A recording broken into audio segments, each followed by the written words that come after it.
शाहरुख खान ने कसम खाई थी कि वो अब कभी भी सुभाष घई की किसी और फिल्म में काम नहीं करेंगे और उन्होंने ऐसा किया भी।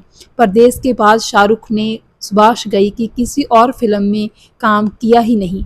कहा जाता है कि शाहरुख इस बात से खफा थे कि उनसे ज़्यादा महमा चौधरी के रोल को फुटेज दी गई है।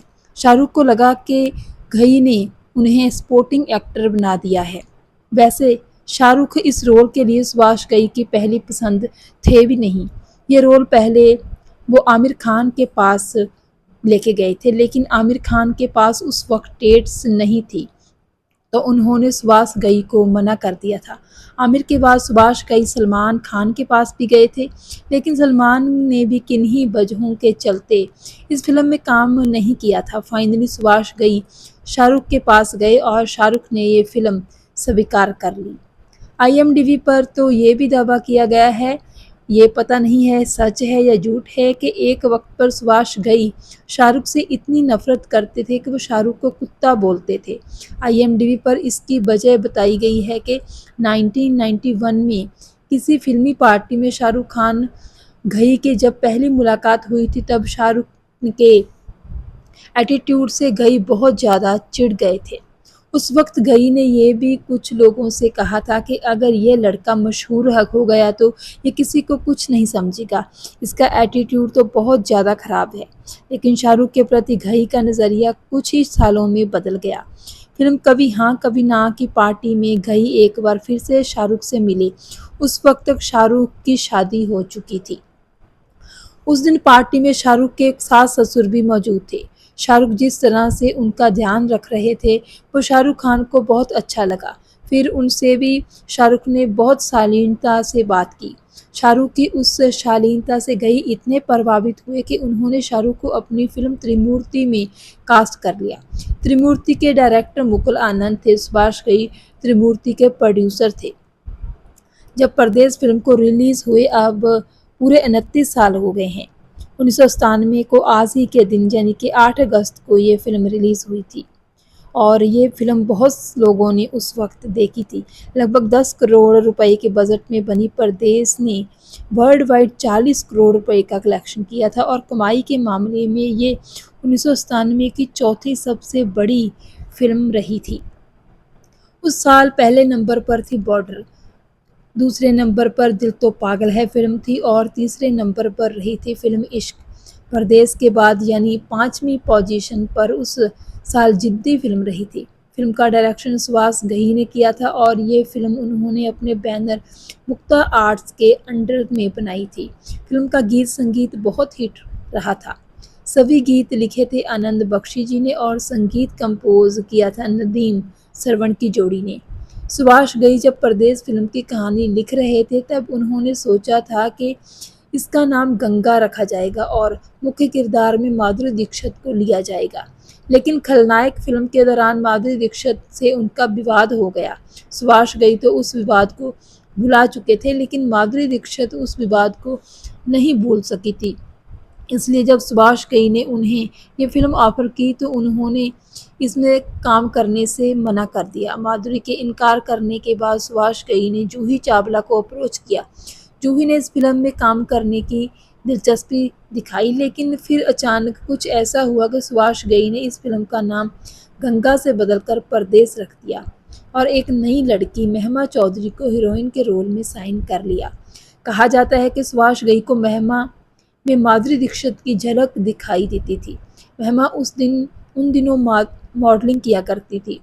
सुभाष घई ने उन्हें पेप्सी के एक विज्ञापन में आमिर खान और ऐश्वर्या राय के साथ देखा था। महमा का नाम तब रिचू चौधरी था। सुभाष घई ने ही उन्हें नया नाम महमा दिया था। कहा जाता है कि क्योंकि सुभाष घई को ऐसा लगता था कि एक नाम की हीरोइनें उनकी फिल्मों के लिए नाम की हीरोइनें उनकी फिल्मों के लिए लकी साबित होती हैं, तो इसलिए उन्होंने रितु का नाम महमा किया था। सुभाष घई के लिए मीनाक्षी शेषाद्री और माधुरी दीक्षित लकी साबित हो चुकी थी।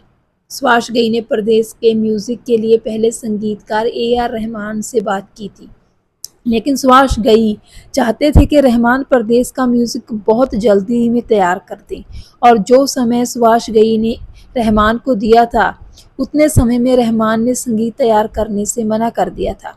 तब सुभाष घई नदीम श्रवण के पास गए थे, जबकि परदेश से पहले सुभाष घई की तकरीबन हर फिल्म का संगीत लक्ष्मीकांत प्यारेलाल ने ही तैयार किया था, मगर परदेश का म्यूजिक नदीम श्रवण ने दिया था और वो म्यूजिक बहुत हिट भी हुआ था।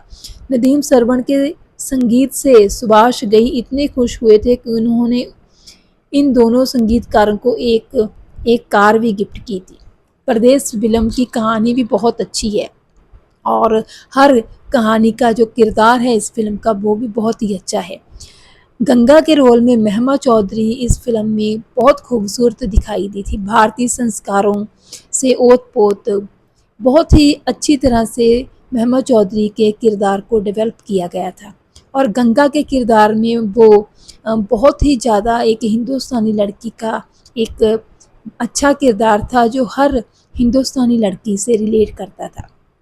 और शाहरुख खान का किरदार था इस फिल्म में एक ऐसा किरदार जो कि भारतीय कदरों कीमतों में तो जाना पहचाना है, लेकिन वो विदेश में रहता है और उसकी कुछ वफ़ादारियाँ हैं जिसको वो निभाने के लिए कहीं न कहीं पे बाद में उसको पछतावा भी होता है और फिर उसको एहसास होता है कि सही क्या है और गलत क्या है और इस तरह फिर वो उस अपने नए किरदार के साथ फिल्म में नज़र आता है।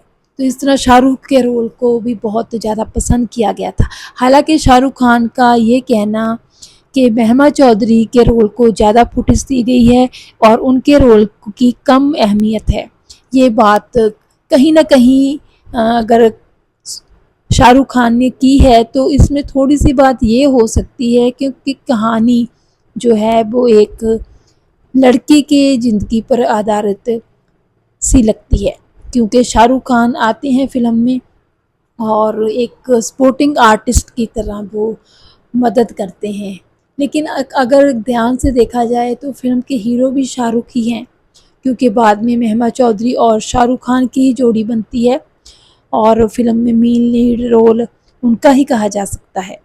तो ये फिल्म अपने आप में बहुत ख़ास थी। हालांकि इस फिल्म के दौरान ही और इस फिल्म के बाद महिमा चौधरी और सुभाष घई के बीच में भी विवाद हो गया था। महिमा चौधरी का कहना था कि सुभाष घई ने उनको तय फीस से उनको फ़ीस बहुत कम दी है। अब मामला अदालत तक पहुंच गया था और फिर बहुत मुश्किल से ये मामला तय हुआ था। यही कारण था कि सुभाष घई के साथ उसके बाद महिमा चौधरी ने भी फिर कभी काम नहीं किया और इस तरह ये परदेश फिल्म बहुत शानदार तरीके से रिलीज़ हुई थी और दर्शकों ने भी इस फिल्म को बहुत एंजॉय किया था। आनंद बख्शी जी के लिखे गए गानों के लोगों ने बहुत पसंद किया गया। अमरीश पुरी जी का किरदार भी इस फिल्म में बेहद खास है। भारतीय संस्कारों और भारतीय रीति रिवाजों को इस फिल्म में खूबसूरती के साथ दिखाया गया। कुल मिलाकर फिल्म बहुत खूबसूरत है और इस खूबसूरत फिल्म को उस वक्त दर्शकों ने बेहद पसंद किया था। अगर आपने ये फिल्म देखी है तो आपको कैसी लगी और अगर नहीं देखी तो ज़रूर देखिएगा और कमेंट सेक्शन में ज़रूर बताइएगा कि इस फिल्म को देखने के बाद आपको कैसा लगा था और इस फिल्म का कौन सा गाना आपको सबसे ज़्यादा प्रिय है, ये बात भी ज़रूर शेयर कीजिएगा।